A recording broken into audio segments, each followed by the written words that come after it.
So this is Fountain Valley School of Colorado. Our topic today is the global learning in the American West. We're going to talk a lot about our global education at Fountain Valley School. We are a boarding day and international school, how those kind of integrate into our everyday trips we do, special events we do, different kind of programs, all focused on the global aspect of things. As we are going through, if you'd like to put anything in the chat, please feel free. If you have questions, you can feel free to put them in the Q&A section as well, and we'll get to them either in real time. I might just type an answer to you, or we'll do it live on air. But thank you all for joining us today. So this is me. I'm Alex Winokur. I'm the Director of Enrollment Operations. For those of you here who have not met me before, we will introduce our panelists. We have some great panelists today. We will introduce them shortly, but here's my contact information if you have anything there. Now, right before we go into something, I have a little video clip that was on the news last year. And this ties into everything we do at Fountain Valley from a global perspective. And we're going to talk a little bit about this later as well. We do something called Unity Day, which kind of brings together all of our cultures at the school, really integrates people in and gets people to understand others' cultures in a lot of different ways, some big robust ways and some easy ways like eating food. And last year it was picked up by our local news channel. So I wanted to play the clip there. As the Pikes Peak region continues to grow, so does its diversity. And in today's School Buzz, Josh, one local boarding school is lifting up more of the voices that make up our community. Yeah, this is really neat. They're doing it for the 23rd time with their annual, it's called a Unity Day, Fountain Valley School of Colorado. Home to students from 24 countries, 29 different states. So last Friday, the school transformed its campus into what they call a global experience. Students, staff, faculty, they all took a break from the classroom to learn more about each other. How remarkable, right? Novel concept, really? Not really, but it's great they're doing this. The highlights included an international potluck dinner. Everyone shared tastes from their own cultures and backgrounds. So cool. Students also participated in workshops, and even with some topics ranging from Chinese clay figurine sculpting, fun, to really deep conversations about understanding the rise, for instance, of anti-Semitism and Islamophobia. It's a day of listening and playing together and a day of eating together. And it's the thing that allows us as a boarding school here to really feel like we are creating that family and home together. What a meaningful and yet fun day for all these kids. I guarantee you they're going to remember days like this for the rest of their lives. A great tradition, a unique way of really showing off our area's growing diversity too. Do you know something really neat like this at your school? Something or someone who's remarkable? Would love to hear about them. So that again is just something that we do at Fountain Valley School. We'll talk a little bit more about Unity Day in a little bit. For those of you on the call who are new to Fountain Valley, let me give you just a little tidbit of who we are, and then we'll introduce the panelists and go into it. So we are in Colorado Springs, Colorado, co-ed, 70% boarding, 30% day, 25% international student.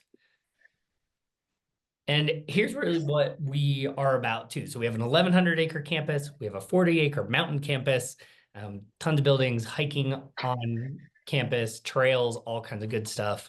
And then we are the #1 boarding school in Colorado. We are the #3 overall best high school in Colorado. We are the best prep school in Colorado. We are the best for college preparedness in Colorado as well as a top 100 school in the nation. Now, if you were with us last time we really focused on grade 9, the Great American West, our curriculum there. If you want to see that, go to fvs.edu/events, and the recording is there. We talked a lot about that buildup. This time, we're going to talk about global education, which really, you start it in the 9th grade, but then we go into global societies in 10th grade. So our curriculum is very intentional in how it steps up. And then the global studies permeates all of what we do at Fountain Valley. So we're really going to focus on that global societies part of things.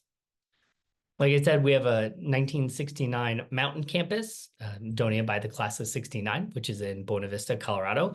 You can learn more about that online, and we can talk about it. I'm going through this fast because I don't want to take up too much time from the panelists and their great ideas.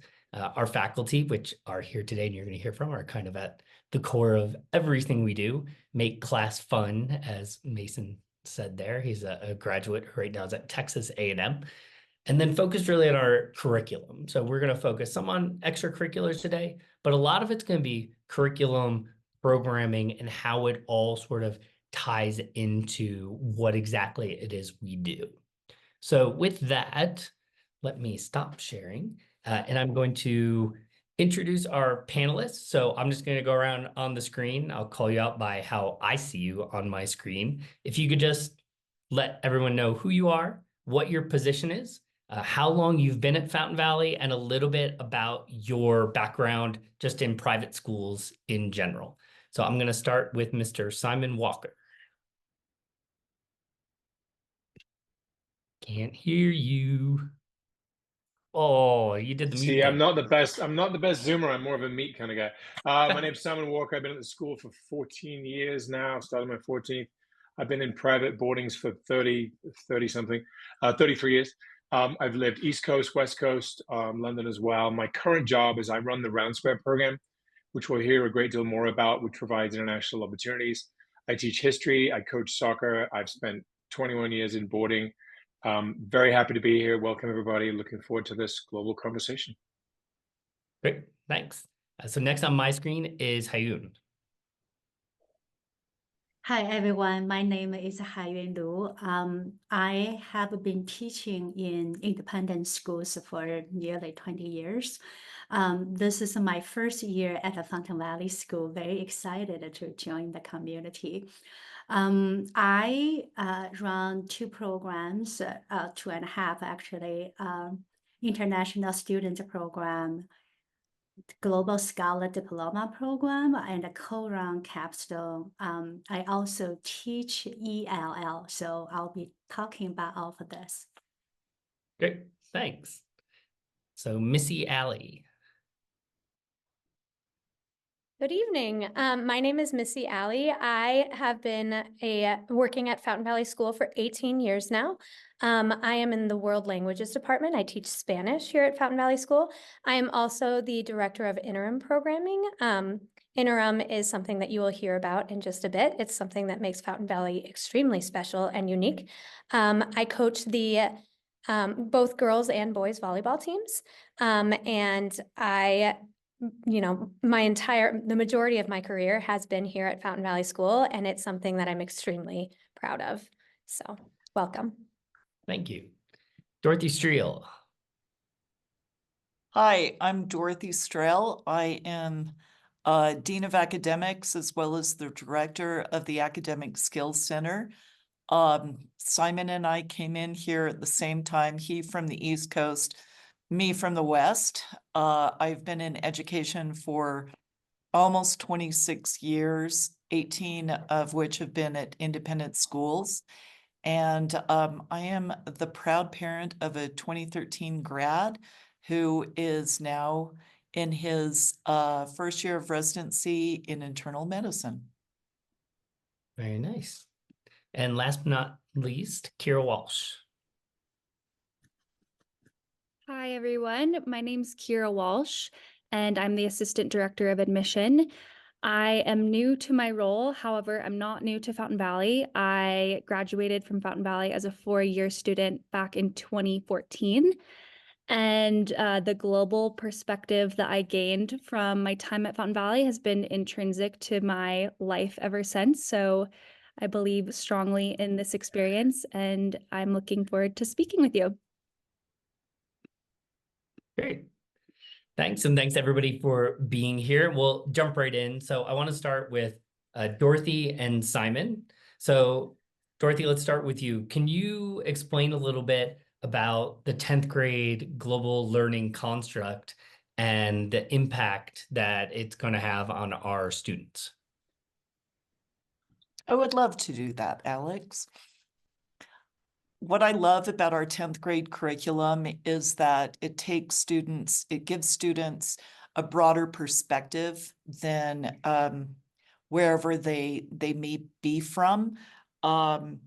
it expands their minds. It helps them connect with other people from all around the world. And especially with our curriculum, helps them engage in English with literature that is from a global perspective. Same thing with history in modern world history or advanced world history, and continues with their learning in world languages. And they even, our faculty even touch a little bit on global ed in science and math courses. The global education that our students receive build upon what you were mentioning, Alex, which is the 9th grade curriculum and the skills they've developed. And it's more narrow focus on the West, where it just expands and explodes to around the world. Missy will talk, I'm sure, about our interim expeditions, and they are keenly focused for our 10th graders so that all will be able to experience life in the language in which they're learning. And so for our international students, that language is English. And we have wonderful interim expeditions for our international students who are learning English, as well as those who are engaged in French, Spanish, and learning Mandarin here at Fountain Valley. Simon, you want to add anything? Absolutely, yeah. For 2025, we're actually leveraging the Round Square Network, and let me just explain for 1 second. Round Square is a group of consortium of 260 schools around the world, and so we are part of a very much like-minded independent school network. And we've run exchanges for a long time and had lots of opportunities. For 2025, we reached out to 3 of our trusted partner schools, and we're actually instead of having individual exchanges, we're going to have what amounts to a group exchange, where we take 12. We're taking 12 students and 2 adults to L'École Alsacienne in Paris, to Westminster School in Adelaide, and Markham College in Lima, Peru. And our 10th grade groups will spend a full school week in classes, immersed in the curriculum and also the sports fields, etc. When they can board, they will board. Some will stay in homestays, but we're using the network that we are already in for this to expand upon the international rooms that I know Missy will tell you about. But every one of our 10th graders now, for interim, which is our week in March where everybody leaves campus, every one of our 10th graders is going to have an international experience, 3 of which the Round Square Network will claim as being things that we have helped out with to get to use our network to help out the interim program. But yeah, we have three schools. Kids will be there in March as part of their experience. And again, are we segueing to Missy now or not? But that's really where we're headed, is that Missy's doing most of the work on that. The Round Square Network has at least made connections with those 3 schools in Paris, Adelaide, and Lima. Yeah, let's go right into Missy. That's a perfect transition right there. So Missy, tell us a little bit about the interim program, what it is, how it integrates with global learning, and some of the upcoming notable destinations and significance. Absolutely. So our interim program, it's a week-long immersion program that takes place every March, and we close our school. There are no classes held. Everybody essentially goes on these trips, including faculty. They spend the entire year planning what they envision to be an amazing excursion and experience for their students. And it is a part of our curriculum. We consider it a part of what we teach and who we are. And so it is a graduation requirement. And as I said before, it's what makes us unique. This is the 52nd year of interim, which is very exciting. We have local destinations as well as international excursions. This year, it's going to be going from March 8th to March 14th, just to kind of give you an idea of when that takes place. One thing that Dorothy noted that is really, really important is that the 9th grade focuses on local first. we believe that it's really important for students to understand where they come from and where they are in order to gain an appreciation of what's out there. So ninth grade really focuses on Fountain Valley School, on the West, on everything that this beautiful place provides for us. And then in 10th grade, we go ahead and spread our wings and give them an opportunity to see what else is out there. There are 6 trips being run that are focused on the 10th grade curriculum. 3 of them, as Simon had said, are connected with Round Square, which is so fantastic. It's been an amazing program to work with, and I'm very, very excited about it. So we have the Adelaide, we have Paris, and then we have Peru. We also have a trip going to Mexico, and then we have another trip going to Shanghai. And then for international students, we have a trip going to the South to experience the culture difference there, which is an incredible opportunity for international students who are sophomores. So we have the 5 different locations. A couple weeks ago, we did placement, and so students were able to choose where they wanted to go. However, they had to choose based on what language they're enrolled in. So out of all of our students, we have 63 sophomores this year. We had 33 taking Spanish, and we have 33 students going to Mexico/Peru. We have 17 international students. So we have 15 going to Australia. And we have, all of our students who are enrolled in Mandarin are going to Shanghai. So there's a lot of intentionality behind our trips.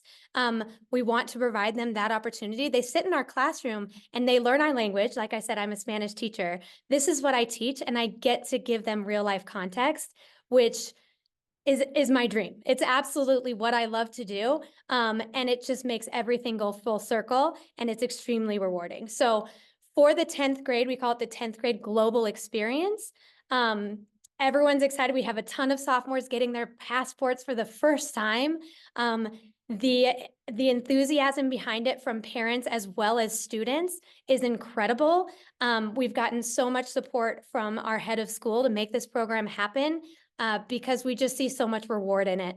And even though this is the first year that we're going to go ahead and push this forward and make it a mandatory going outside of the United States as a sophomore, I think that it's the beginning of just a beautiful, very intentional, curriculum-based program. And so I'm very, very excited about it.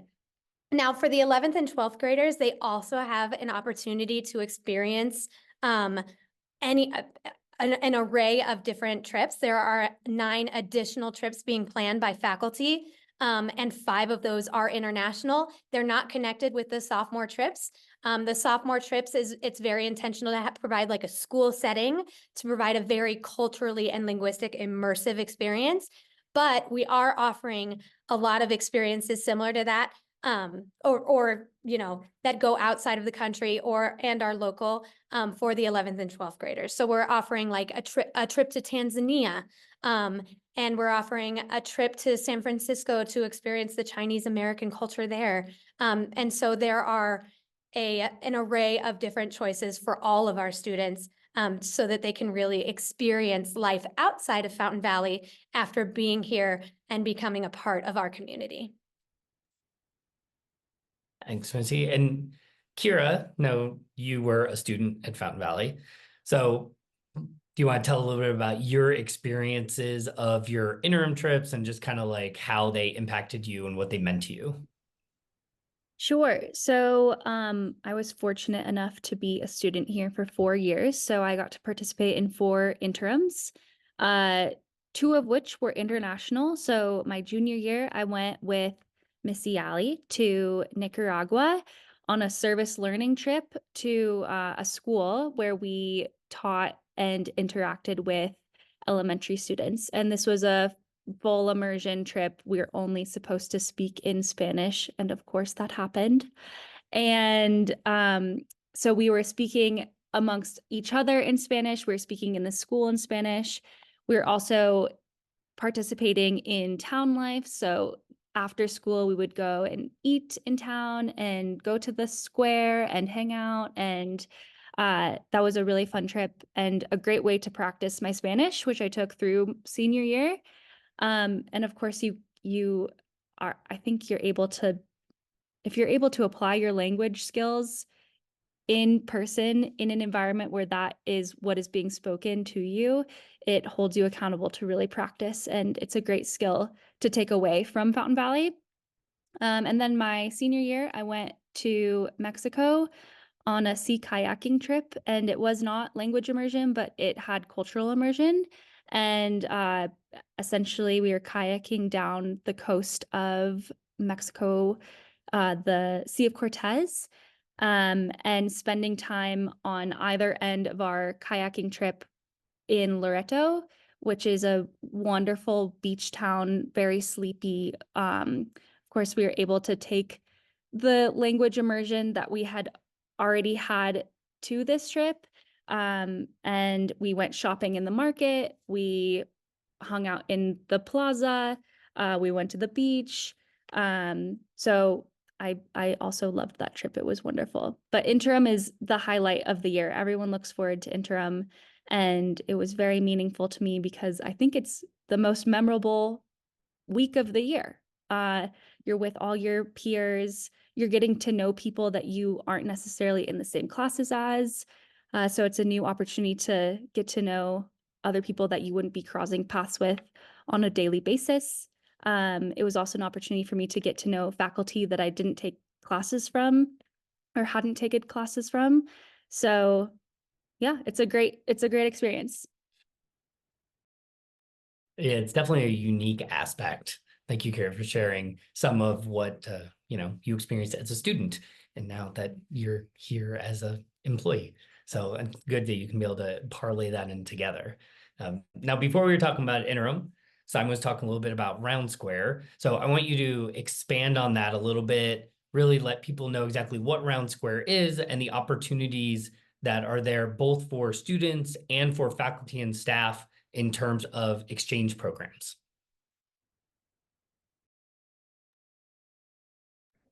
There again, I want to make sure I'm not saying anything. Yeah, Round Square has many entry points. You can, as a freshman, you can most definitely be involved in things that we call postcards. There are online, well, during COVID, everything went online. And one of the pieces that stuck around, thankfully, was having postcards. These are small hour to 90-minute online conferences and presentations. We've been lucky enough to do 2 of those in the last couple of years. So as 9th graders, when you're really too young to go on exchange and you really need to think about what your place at Fountain Valley is and really sort of finding your feet, you can be involved in those.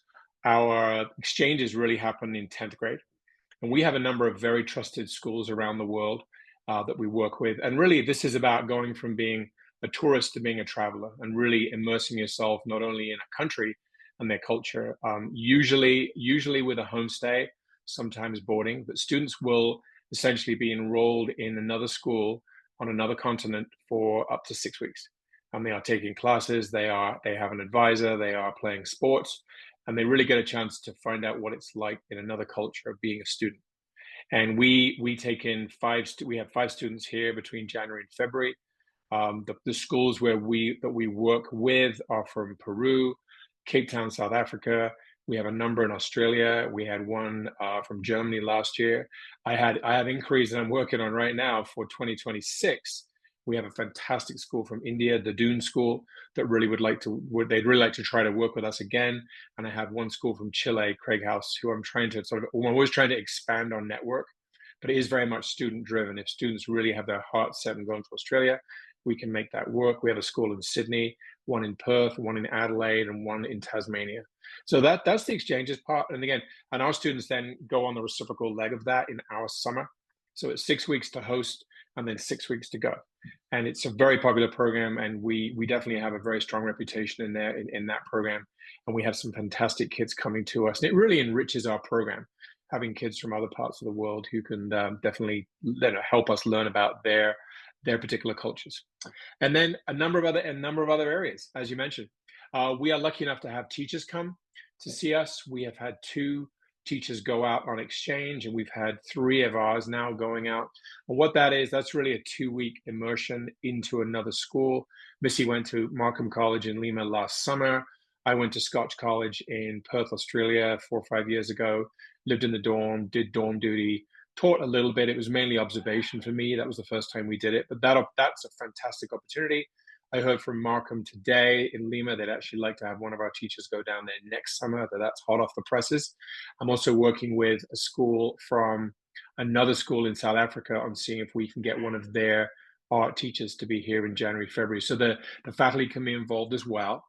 There are also service projects that Round Square run that our families and students apply for in our summer.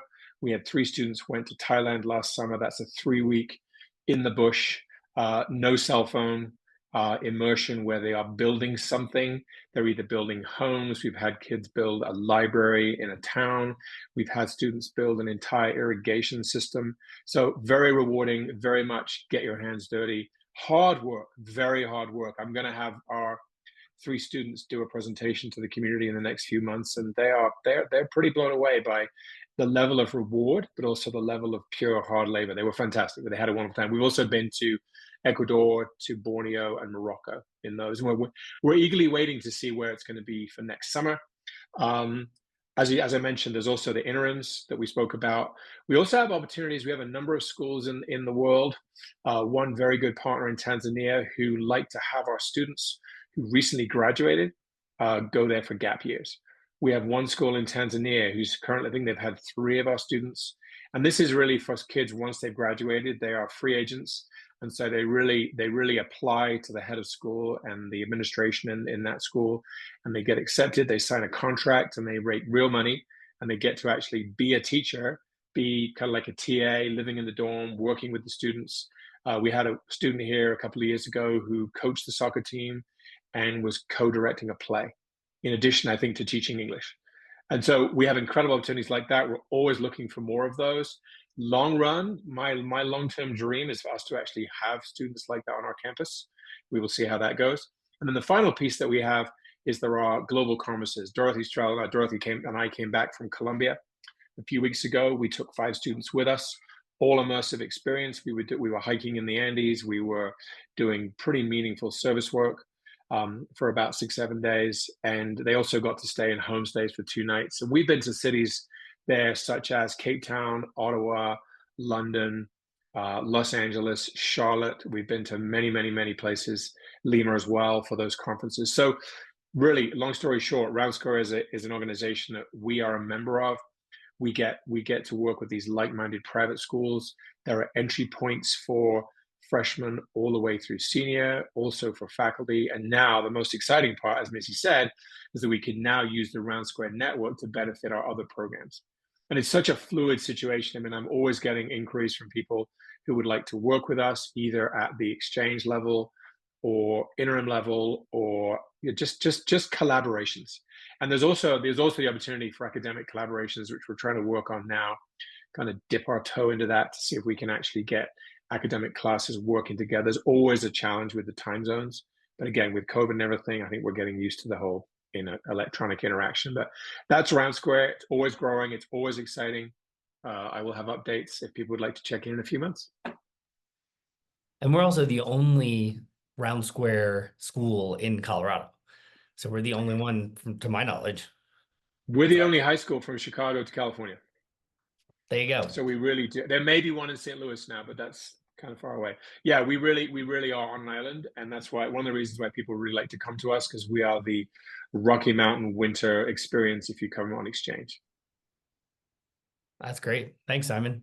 So going from short-term and exchanges to longer-term students. So I want to go to Hayun and just have you talk a little bit about our ELL program, how we support international students, and then just how the international population really plays a huge part in enriching everything we are at Fountain Valley. Thank you, Alex. We do many different things to integrate our international students into our community. In fact, they are so valuable. We learn from them as well. First of all, to support international students, we offer 2 ELL classes. ELL classes are designed for international students whose English proficiency level is not quite there to join a regular English class yet. So we offer 2 classes, one for freshmen, one for sophomore, ELL cross-culture understanding and ELL composition and reading. The classes are designed in addition to develop students' language skills. They are also a bridge into American history, society, social issues, as well as culture. So students develop their language skills, critical thinking skills, intercultural competence, as well as their cultural identity. We know when we move to a different country, our identity shift change. So then in terms of international student program, I'm new this year, so I'm in the process of design a 9-month-long program. The first month was already hosted at the head of a school, Miss Harlan's house. As an international student dinner, we're going to, next year, we'll add a team building, have students really bonded, get to know each other. Then we will learn about culture identity development, Western culture, social etiquette, table manner, like a dating etiquette. This is a high school students. We got to teach them how to do those kind of things. Then we will incorporate a program such as like a wellness, got to teach kids how to self-regulate, especially when they are far away from home. This is such a lifelong skill to learn how to regulate yourself with wellness in mind. We will incorporate college guidance for international students, anti-racism, to learn about American history. So we have lots of different things I've been designing. So super excited. We want our domestic students to learn from our international students. We want our international students not to survive, but to thrive at our place. Thank you. And we do have a couple international students actually on this webinar right now too. So we'll definitely be connecting you, but there will be people that you'll be able to support. And the international population is such a huge part of Fountain Valley. Again, it's about 25% of our population, and it's just been in the history of the school for so many years that it's really something that we hold near to us. So now, Dorothy, we started with this with a video. I want you and then whoever else wants to chime in a little bit to talk a little bit about Unity Day, kind of what it is, what it means, and again, how it makes a difference. And, again, I think they said, 20 plus years of Unity Days must be important to us. Definitely, Alex. It is so important to us and our students. And it's a day dedicated to unifying our community by understanding the diversity of the cultures where we come from, as well as our individuality. So it's a shortened version of interim in that it is a day away from classes in order to attend workshops that students are running at school, and could be international focused, could be LGBTQIA2S plus workshops. We've had last year, there was a workshop about Israel and Palestine, understanding their conflict, as well as one on Malaysia and the palm oil. Students learned about American Sign Language through understanding through people who have taught at the School for the Deaf and Blind, which is here in town. They were able to learn a traditional native dance. We always start the day with a flag parade, and so students will carry the flag of the culture or the country that they are from or identify with. We've had workshops on Australian culture, Chinese, Japanese, Korean food and games, Kenya, just so many. And I hope other people on this panel will share more. And then we finish the day with an international potluck. So students will share their just small bite-sized portions of some food from their culture that they grew up with. And it's really important to note that this day is so special because it is completely student run. The students are the ones that create and propose the majority of the workshops.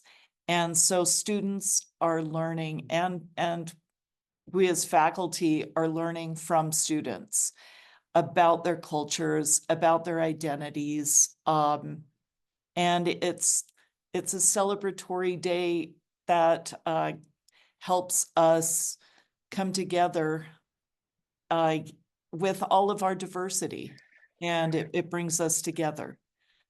Simon, Missy, Kira, would you like to share anything? I'll start here. We actually have, we're currently teaching an election class on the US 2024 election, which is obviously quite contentious and definitely a time in our history where we are very polarized as a people and as a society.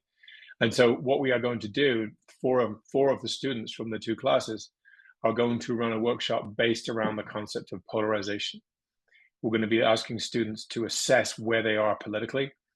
We're going to look at the roots of polarization and really discuss why, as a nation, we find ourselves at this crossroads in terms of the direction of the country, and why it is impossible for certain people to discuss politics with each other, and where we've had the fracturing of communities and families, et cetera, et cetera.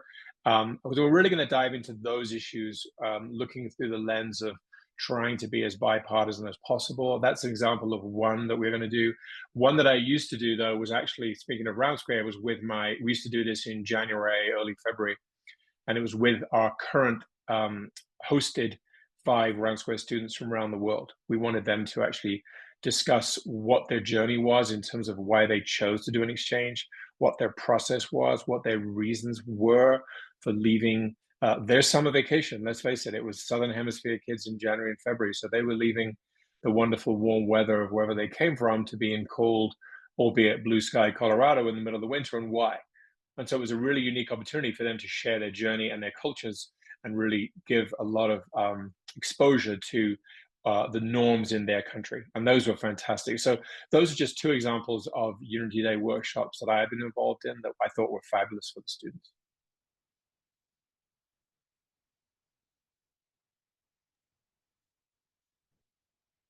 Anyone else? Yeah. But yeah, so Unity Day is a fantastic day. Again, it's a day that we decide to make an entire day out of these workshops. So we feel like it is a part of our curriculum. It is a part of learning, and so we prioritize it and decide not to hold classes that day. That is going to be the focus, and give our students the entire day to create these workshops, to have this potluck, to bring in guest speakers, because we place importance behind it. Beginning in 2016, I ran my own workshop. I'm married to someone who is from Mexico, and I made a presentation about the processes of getting legalization. He happened to be undocumented when I met him, and so we went through a lot of trials and tribulations in our process to make our, to be a family here.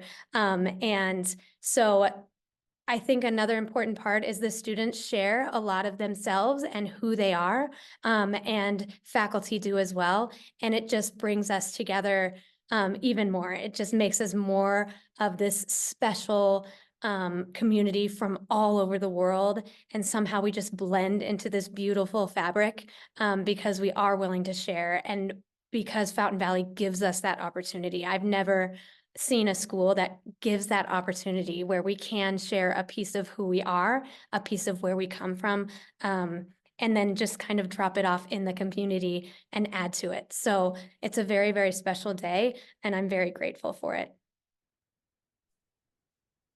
Thanks. Thanks for sharing. And thanks for sharing a personal piece of you too. That's always important and I know always hard to do as well. So we're coming up on the last couple minutes here, and I just want to address one thing, and this can be for anybody from a parent perspective, faculty, staff, former student perspective, however you want to answer this. How can parents best support their children in making the most of the global learning opportunities that are at Fountain Valley? And that question can mean whatever it means to you. So whoever wants to go ahead and start answering, go for it.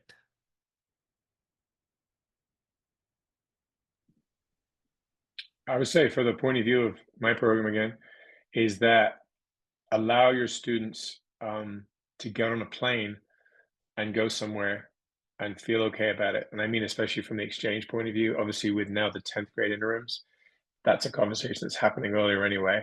But allow your kid the opportunity, allow your kid the chance to find something they want to do and support it. And again, for round square exchanges, there's very little cost because there's a true reciprocity.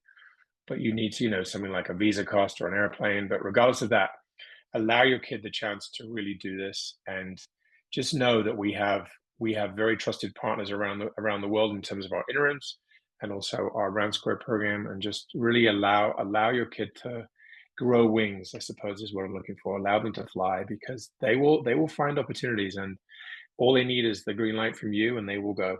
And I think it's important. I don't know if my parents would have let me get on a plane and go to Australia when I was 15, 16 years old, but let's see if we can do that. I would also like to add, talk to your kids and ask them, hey, have you heard about this? What's the offering at Fountain Valley? For example, I teach a Global Scholar Diploma class.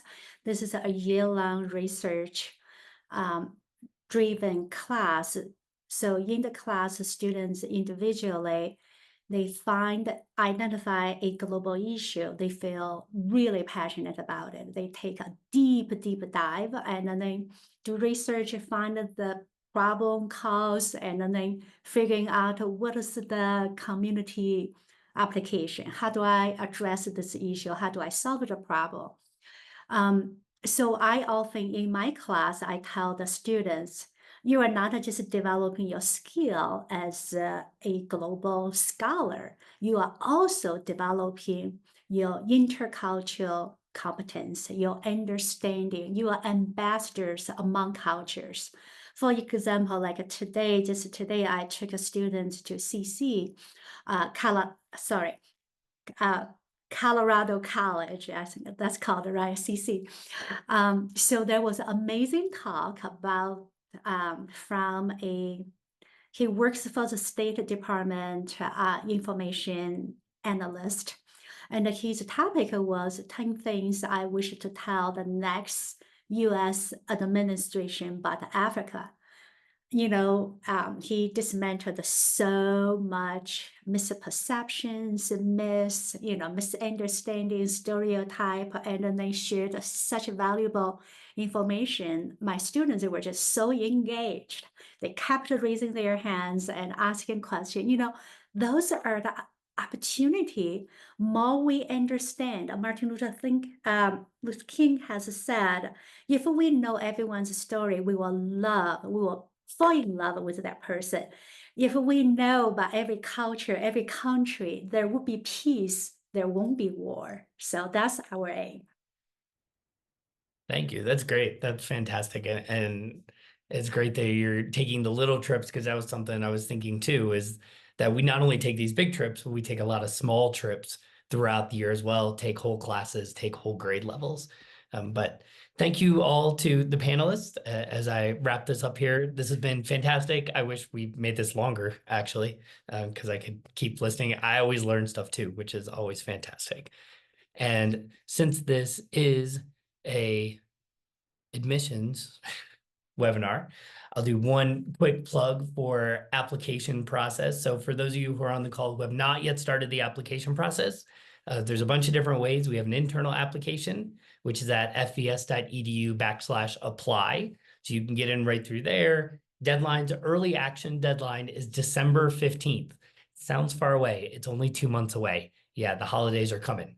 And so the early action gives you the best chance at pretty much everything because it gets you first to the table, gets you first to the enrollment committee. If you're looking for scholarship financial aid, it gets you first to that as well. So that really is the best opportunity at Fountain Valley School.